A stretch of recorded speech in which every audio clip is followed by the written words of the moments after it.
बिस्मिल्लाहिर्रहमानिर्रहीम। अस्सलामु अलैकुम warahmatullahi wabarakatuh. Welcome Pre-9 class for lecture number 7 of General Mathematics. Chapter number 1. This chapter is about percentage, ratio and proportion. In this video, we'll cover exercise 1.5, question number 11 in your classwork, and question number 12 is in your homework. So, again we have a proportion. A proportion is an equality of two ratios. There are two types of proportion: direct proportion and indirect proportion. So, compound proportion, you know very well, the relationship between two or more proportion is known as compound proportion. In compound proportion, you have to compare unknown quantity with known quantity one by one. Here days are unknown, so first of all you have to compare days with hours. So the relation between days and hours is inverse, and then you have to compare days with area and check whether this relation is direct or inverse. So the relation between days and area is direct. It's mean कि आपको अपनी unknown quantity के साथ दोनों non quantities को unknown quantity के साथ compare करना है और उनके दरमियान रिलेशंस चेक करने हैं वेदर रिलेशंस आर डायरेक्ट और inverse. So let's start the question number 11. Question number 11. 14 cows consume 63 kg of hay in 18 days. How many cows will eat 770 kg of hay in 28 days at the same rate? First of all, have you any idea about what is hay? Hay of cow. आप लोगों ने कभी village areas में आपका किसी का visit हुआ हो तो आपको आइडिया होगा कि जो गाय वगैरह इस तरह की चीज़ें होती हैं, गाय बकरियां वगैरह ये चारा खाती हैं, खुश्क चारा. ये इस खुश्क चारे को हे कहते हैं. ओके, जैसे आपको ये पिक्चर में नज़र आ रहा है, दिस इज़ हे. तो आपके पास क्वेश्चन में क्या है, आपके पास क्वेश्चन में कह रहे हैं कि अगर 14 काउज 63 kg का हे कंज्यूम करती हैं 18 डेज़ में, 63 kg का वो अपना खाना 18 डेज़ में कंप्लीट करके खा लेती हैं. So tell us how many cows will eat 770 kg of hay in 28 days at the same rate. अगर वो अब क्या है कि अब बताने कितनी नंबर ऑफ काउज 770 kg का हे कंप्लीट करेंगी 28 डेज़ में अगर वो उसी स्पीड से खाती रहती हैं तो. Okay, so here you can see that cows, number of cows are unknown quantity. It's mean जो unknown quantity आप उसको फर्स्ट पे लिखेंगे. unknown quantity is cows and you have two known quantities. First known quantity is hay and second known quantity is days and the number of cows are unknown. So पहले हमारे पास आ जाएगा cows, hay and then days. In first condition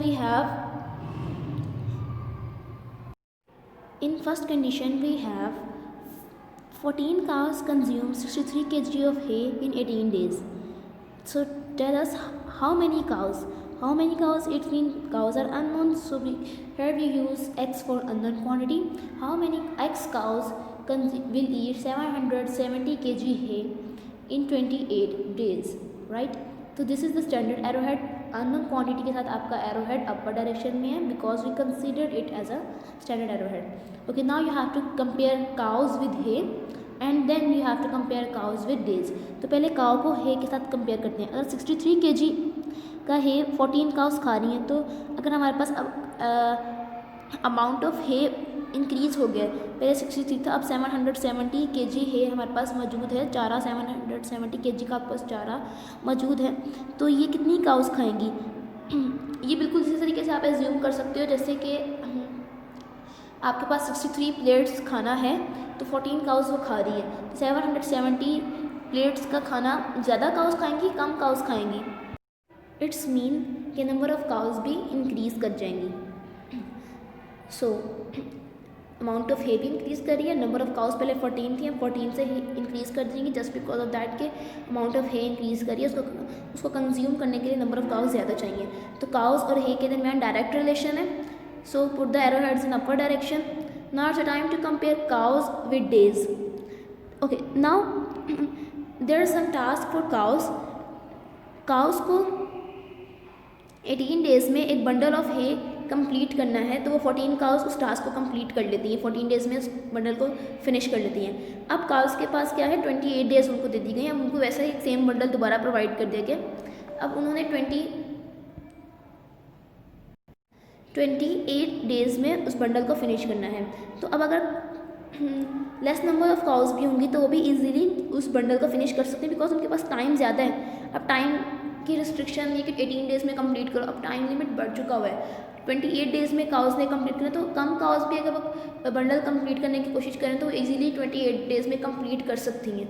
it's mean days पहले 18 थे, अब 28 हो गए। Days increase कर रहे हैं पहले से, लेकिन नंबर ऑफ़ काउस डिक्रीज़ करेंगे क्योंकि टाइम बढ़ गया, और टाइम का और नंबर ऑफ़ वर्कर्स का, यहाँ पे cows as a number of worker deal करेंगे। टाइम का और नंबर ऑफ़ वर्कर्स का इन्वर्स रिलेशन होता है हमेशा, तो काउस का और डेज का इन्वर्स रिलेशन है।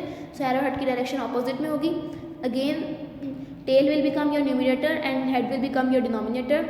सो you have x over 14 equal sign, and then tail will become numerator and head will become denominator. So 770 over 63 multiply 18 over 28. Why we put 18 over 28? Because in this case direction of arrowhead is opposite.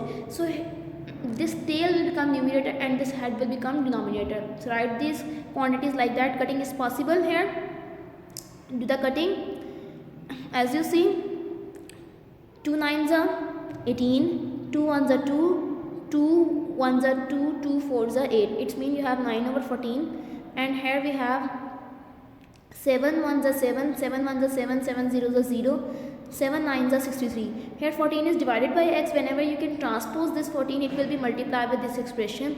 So 14 1s are 14, 14 1s are 14, 9 1s are 9, 9 1s are 9. It's mean we have x equals to 110 over 1 multiply 1 over 1 multiply 1. Further cutting is not possible. It's mean you have to multiply all numerators with each other and all denominators with each other. So multiply numerators and multiply denominators. Finally we obtain the answer x is equals to 110 cows. It's mean कि आपके पास अगर 770 kg है present है और वो 28 days में complete करना है उसी रेट के साथ, तो 110 काउस उस हे को इजीली फिनिश कर सकती हैं। So exercise 1.5 question number 12 is in your homework. You should do this homework on your registers. Thank you so much. अल्लाह हाफिज़.